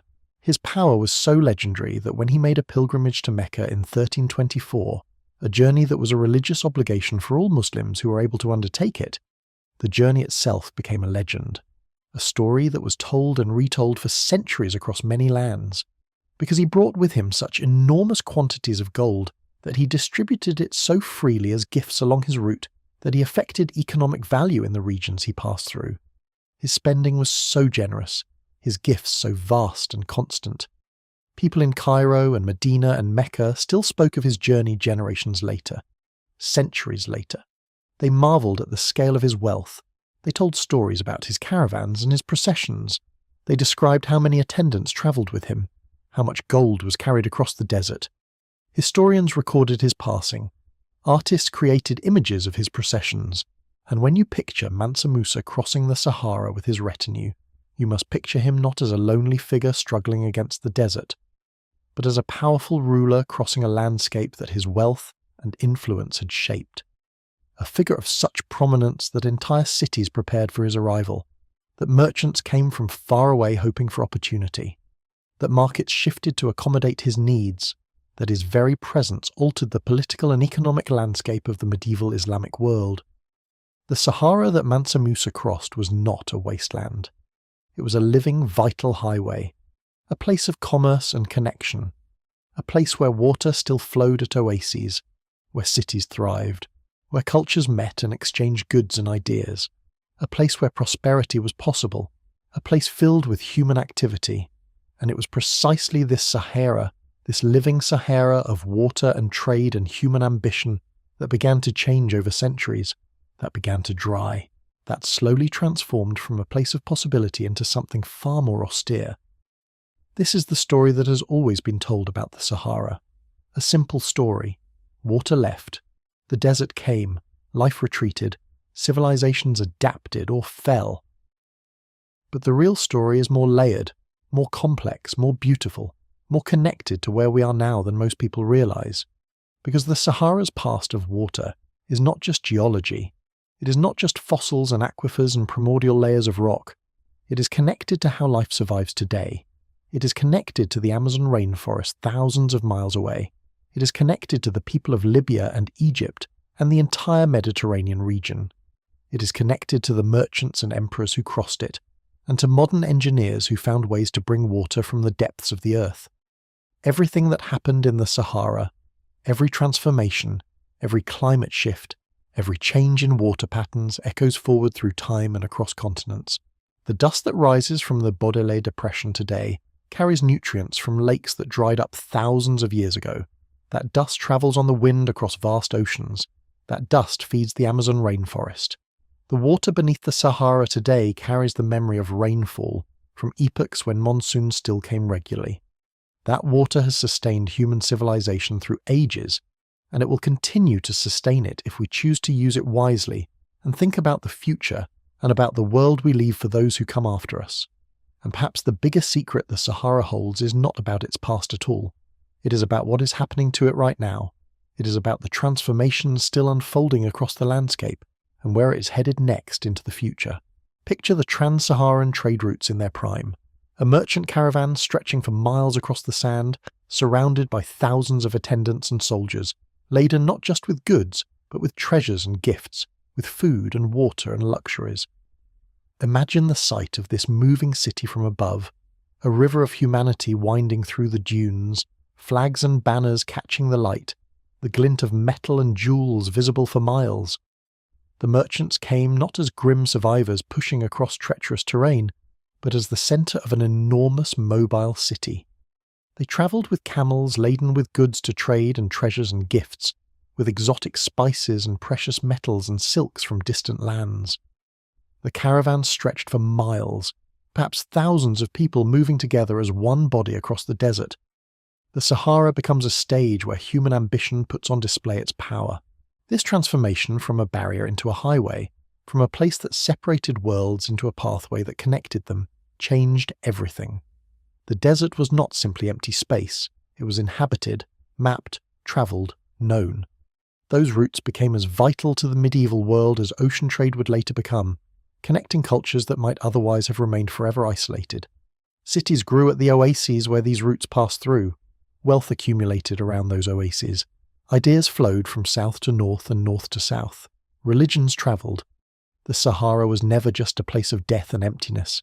It was also a connector, a bridge between worlds, a source of wealth for those who understood it and could navigate its dangers. The riches and stories that flowed along those routes changed empires, changed religions, changed politics, changed the course of human history itself. A merchant could start in the deep interior of Africa and end up in North Africa, having crossed one of the largest deserts on Earth, and that journey could transform a person, could change nations. And yet, for all the Sahara has revealed, fossils, aquifers, trade routes, golden histories, there remain unknowns waiting in the sand, mysteries that science has only begun to address. Stone structures scattered across the desert floor are visible from satellites, clear as day from space, and yet barely studied by modern archaeology. Looking at satellite images of Libya, Algeria, and Chad, you'll see them. Stone circles arranged in patterns too regular to be natural, geometric and precise, too intentional to be accidental. Stone walls stretch across the desert for distances that seem impossible to maintain without organising massive labour and planning. These formations clearly suggest deliberate human construction, yet their purpose remains largely unknown. What people built them? When did they labour to create these? Why did they choose such a harsh landscape? The Sahara is simply too vast, too remote, too hostile to human presence for easy archaeological work. Many sites go undiscovered for decades, spotted by satellites but never properly investigated because of logistical difficulties and the expense of exploration. The Sahara covers over 9 million square kilometres, larger than the continental United States. You could drive across it every single day for a month and still not reach the end. You could fly across it for hours and see only dunes and rock and emptiness. Most of that territory remains largely unmapped in terms of detailed archaeological survey. It is entirely possible, in fact very likely, that major archaeological sites and important evidence of human activity remains hidden beneath the sand, waiting for researchers to stumble upon them. Maybe a vehicle will break down in exactly the right spot. Maybe an expedition will venture off the beaten path. Maybe someday technology will make it easier to see what lies beneath the dunes. Maybe the desert itself will reveal what it has been keeping secret. The Sahara today is not a dead landscape where all the questions have been answered and filed away. It is a living frontier of discovery, where the past is still emerging, still revealing itself to those patient enough and brave enough to seek it. Those stone circles have already been documented from satellites, photographed and catalogued, and yet they still do not make sense within our current frameworks. You wonder what the people who built them were thinking. What moved them to arrange stones in such precise patterns? What ritual or purpose did those designs hold in their worldview? What ceremony took place at these circles? What civilization or culture did they belong to? How many generations worked to build them? You wonder if they knew their monuments would still stand thousands of years later, still visible from the sky, still a question mark in the sand. You wonder if they ever considered this a time when humans would fly above their creations and study them without understanding them. You wonder if they would be proud or amused or confused by the idea that their work would be seen from space. The Sahara is both immensely known and immensely unknown, written across with fossils and aquifers and trade routes, yet concealing so much that waits beneath the sand. In that combination of knowledge and unknowing lies the true fascination, a landscape that rewards curiosity, where the past is always present, always just beneath the surface, patient and waiting for the next person to ask the right questions and perhaps, someday, find the answers.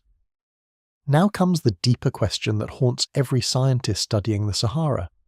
Will it return to what it once was? Will the monsoons come back? Will the lakes fill again? Will the whales return? Will the forest grow where now there is only sand? The answer, strangely enough, is yes.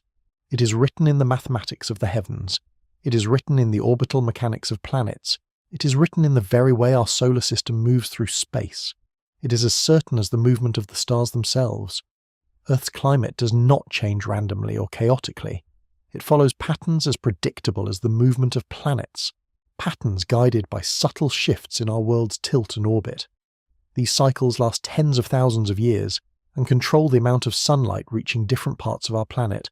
And sunlight controls everything else. Sunlight controls whether monsoons blow or winds blow dry, whether rain falls or drought prevails, whether life thrives or withers. Right now, in this moment of geological time, the African monsoons are weak. The rains have retreated northward. The Sahara's dominance is nearly absolute. The desert expands, the sand advances, but this is not permanent. This is not a permanent state. This is only temporary on a geological timescale. It is a phase, it is a cycle, and it will turn. In roughly 10 to 20,000 years, the cycles will shift again. The patience of the Earth will bring change. The Earth's tilt will change. The angle of the sun's rays striking the African continent will alter. The seasonal patterns will transform. The monsoon patterns will return. The rains will come back to the Sahara. When they do, the same green transformation that happened during the African humid period will happen again. Vegetation will explode across the landscape, suddenly, urgently, rapidly on a geological timescale. Grasses will emerge from dormant seeds that have waited in the sand for thousands of years, sleeping, waiting for the rains. Trees will grow, insects will follow, birds will follow, mammals will follow. The entire ecosystem will transform in what feels like overnight on a geological timescale. Lakes will form where now there is only burning sand.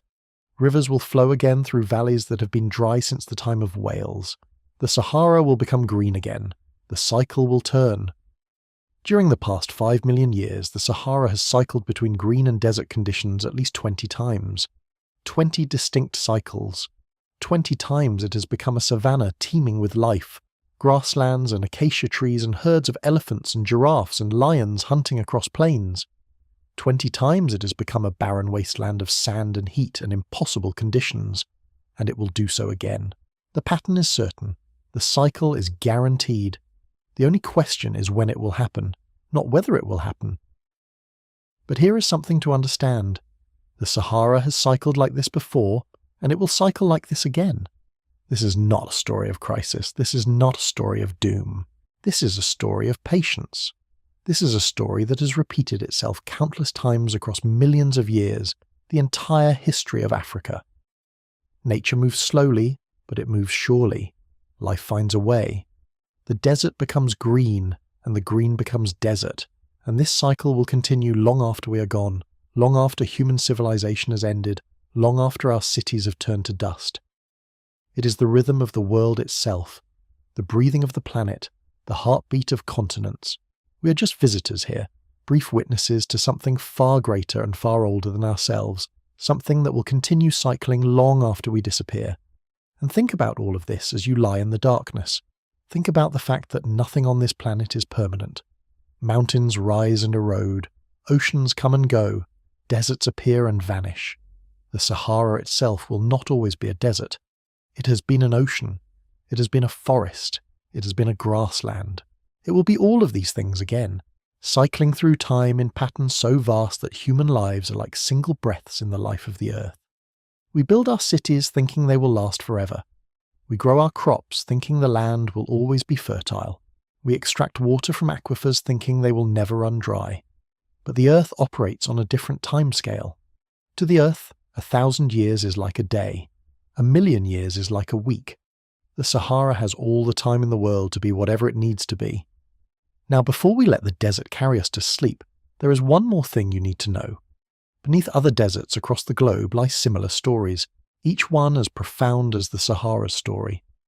The American Midwest rests on the bottom of a seaway that once split North America into two separate land masses, a vast inland sea stretching from the Arctic to the Gulf of Mexico. When you walk through a cornfield in Iowa, you're walking on the seafloor of a vanished ocean. Beneath your feet are the bones of creatures so large they make whales seem small, marine reptiles longer than buses, fish with teeth like dinner plates, predators that ruled their realm with absolute dominance. When you cross the vast plains of the Midwest, you are crossing the dried seafloor of a world that disappeared millions of years ago. That seaway supported an entire ecosystem that we can only see it in your mind now. The Western Interior Seaway is one of Earth's greatest secrets, hidden in plain sight. A story of transformation so complete that most people have no idea they are walking on top of it. In the Gobi Desert, dinosaur eggs lie in the sand, thousands of them, preserved in stone for 80 million years. Each egg is a tiny world unto itself, containing the fossilized bones of a young dinosaur that never hatched. Those young dinosaurs never took their first breath. They never saw the light of day. They died in their shells long before the first human ever walked the earth. The Gobi was not always a desert. It was a lush floodplain where dinosaurs laid their eggs and built their nests, and cared for their young, surrounded by ferns and cycads and prehistoric forests. The rivers that flowed through that landscape are gone. The vegetation that covered it is gone. The dinosaurs that ruled it are gone. But the eggs remain, waiting patiently in the sand for humans to find them. In the Australian outback, marine reptile bones rest in the red sand, and many of those bones have become opals, shimmering gemstones that glow with an inner light that seems almost alive. You can find opals scattered across the desert floor like forgotten treasure, gems that in any other part of the world would be locked in museums or worn by the wealthy as jewellery. Here they are just scattered across the sand like ordinary rocks, waiting for someone to pick them up and understand the history they contain. In the Arabian desert, coral reefs rest in the rock, telling stories of warm tropical seas that existed in a time so distant it is almost impossible to comprehend. You can still see the individual corals, still see the shapes they formed while alive in those warm, shallow waters. You can see the fish that lived among those corals, and the sea urchins and the mollusks and the crustaceans, all of them transformed into stone, all of them telling stories about a world that disappeared millions of years ago. Imagine what those coral reefs looked like in their prime, teeming with colour and life, fish darting through branches, sea turtles gliding overhead, rays cruising across the seafloor, the entire ecosystem interconnected in ways we are still struggling to understand. And now, locked in stone, that entire world is silent and still. The entire globe is covered with such stories. Every desert, every mountain range, every piece of dry land has a hidden history of water, of life, of abundance that existed in ages past. The earth has been a world of water, a world of ice, a world of green, and a world of sand. And it will be all of these things again, cycling endlessly through time. Humans are so recent, so new, that we barely register in that vast timeline. We have been here only a few million years, a heartbeat in geological time, a single breath in the life of the planet. Beneath it all, beneath our cities and our farms and our highways, the old memories remain. The whales are still there, still lying in the Sahara, still waiting in the sand. The fish are still there. The shells are still there. The bones are still there. The entire history of life on Earth locked in stone and fossil and sand. In the end, all of this, all of these stories of oceans and deserts and cycling worlds, brings us back to you, back to this moment, back to this place, back to the simple act of lying in the sand at night, letting the weight of geological time settle over you like a blanket. The weight of history, the weight of time itself. And strangely, this weight is not heavy. It is not a burden. It is comforting. It means that nothing you do matters in the grand scheme of geological time, and therefore everything you do matters in the only time that truly exists, right now. Your worries about tomorrow seem small when you consider the Sahara's tomorrow, 10,000 years from now when the monsoons return and this desert becomes green.